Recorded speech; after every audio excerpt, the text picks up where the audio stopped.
അസ്സലാമലൈക്കും, welcome back our channel. എല്ലാവരും സുഖമായിരിക്കുന്നു. ഇന്ന് നമുക്ക് തമ്മിലേനി കണ്ടതുപോലെ വളരെ ഈസി ആയിട്ട്, വളരെ സിമ്പിളായിട്ട്, ഹെൽത്തി ആയിട്ടൊരു റാഗി സൂപ്പ് ഉണ്ടാക്കാം. കാണാം.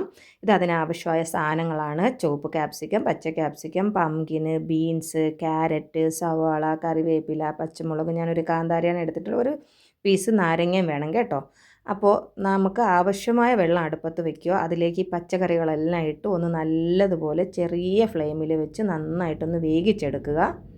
ഇതേ കണ്ടോ, ഇതേപോലെ നന്നായിട്ടൊരു 2-3 മിനിറ്റ് നമുക്ക് നന്നായിട്ടൊന്ന് കുക്ക് ചെയ്തെടുക്കുക.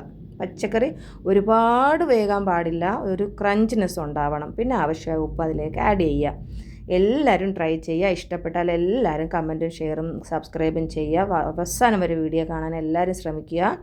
റാഗി ഒരുപാട് ബെനിഫിറ്റ്സ് ഉള്ള സാധനമാണ്, എല്ലാവർക്കും അറിയാമല്ലോ. റാഗിയിൽ ഹൈ കാൽസ്യമാണ് ഉള്ളത്.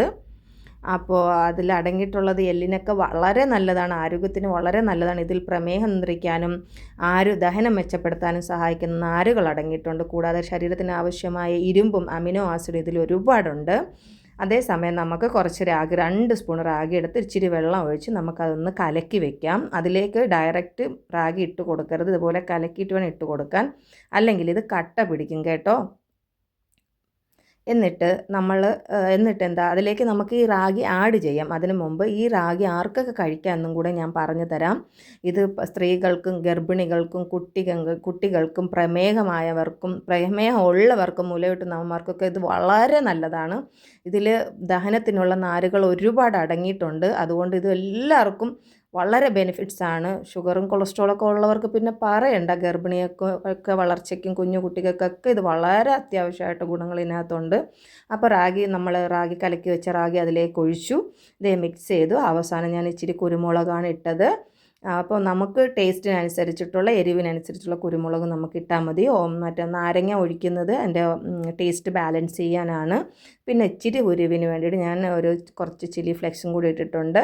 ചില്ലി ഫ്ലെക്സ് ആവശ്യമില്ലാത്തവർക്ക് അത് സ്കിപ്പ് ചെയ്യാം കേട്ടോ. ഇത് ഇത്രയും നമുക്ക് എത്ര പച്ചക്കറി നമ്മുടെ കയ്യിലുണ്ടോ അത് വെച്ച് നമുക്ക് യൂസ് ചെയ്യാം. ഇതിപ്പോൾ പച്ചക്കറികളൊന്നും ഇല്ലെങ്കിൽ തന്നെ നമുക്കിത് സിമ്പിളായിട്ടൊരു റാഗി സൂപ്പ് ഉണ്ടാക്കാം. നമ്മുടെ കയ്യിലുള്ള സാധനങ്ങൾ വെച്ച് വളരെ ഈസി ആയിട്ട്. രാത്രിക്ക് ഇത് കുടിച്ചിട്ട് കിടന്നു കഴിഞ്ഞാൽ വളരെ ബെനിഫിറ്റ്സാണ്. നമ്മുടെ ഈ ദഹനം വളരെ സ്ലോ ആയിട്ടേ റാഗിയിൽ നടക്കത്തുള്ളൂ. അതുകൊണ്ട് തന്നെ രാത്രി നമ്മൾ കഴിച്ചു കഴിഞ്ഞാൽ ഇത് നമ്മുടെ ശരീരത്തിൽ കൊഴുപ്പായിട്ട് മാറുന്നത് തടയും. അപ്പോൾ എല്ലാവരും ഉണ്ടാക്കി നോക്കുക. അതായത് ഇവിടെ നമ്മുടെ സൂപ്പ് റെഡി ആയിട്ടുണ്ട്. അട്ടഹാസ ടേസ്റ്റാണ്. എല്ലാവരും ഉണ്ടാക്കി നോക്കുക. ഇഷ്ടപ്പെട്ടാൽ എല്ലാവരും ഷെയറും കമൻറ്റും സബ്സ്ക്രൈബും ചെയ്യുക. എല്ലാവരും സന്തോഷമായിരിക്കുക. ഹെൽത്തി ആയിട്ട് ഭക്ഷണങ്ങൾ ഉണ്ടാക്കി കഴിക്കാൻ ശ്രമിക്കുക. ഇത്രയേ ഉള്ളൂ നമ്മുടെ ഇന്നത്തെ വീഡിയോ. അപ്പോൾ എല്ലാവരും ആരോഗ്യകരമായിട്ട് ഭക്ഷണം ഉണ്ടാക്കി കഴിക്കാൻ ശ്രമിക്കണം കേട്ടോ. പിന്നെ എന്തുവാ പറയാനുള്ളത്? അപ്പോൾ ഇതിൻ്റെ ഗുണങ്ങളെല്ലാം എല്ലാവർക്കും മനസ്സിലായല്ലോ. എല്ലാവരും ഇഷ്ടപ്പെട്ട ഷെയറും കൂടെ ചെയ്യാൻ മറക്കല്ലേ. ഇതിപ്പം ഞാനും എൻ്റെ ഇക്കാക്കും കൂടിയാണ്, ഞങ്ങൾ 2 പേരാണ് രാത്രി കഴിക്കാൻ എടുത്തത്. ഇക്ക സാധാരണ റാഗി കഴിക്കണതെല്ലാം ആദ്യമായിട്ടാണ് കഴിച്ചത്. ഇഷ്ടപ്പെട്ടു, അൽഹംദുലില്ലാ. അപ്പോൾ അത്രയേ ഉള്ളൂ. അസ്സലാമു അലൈക്കും.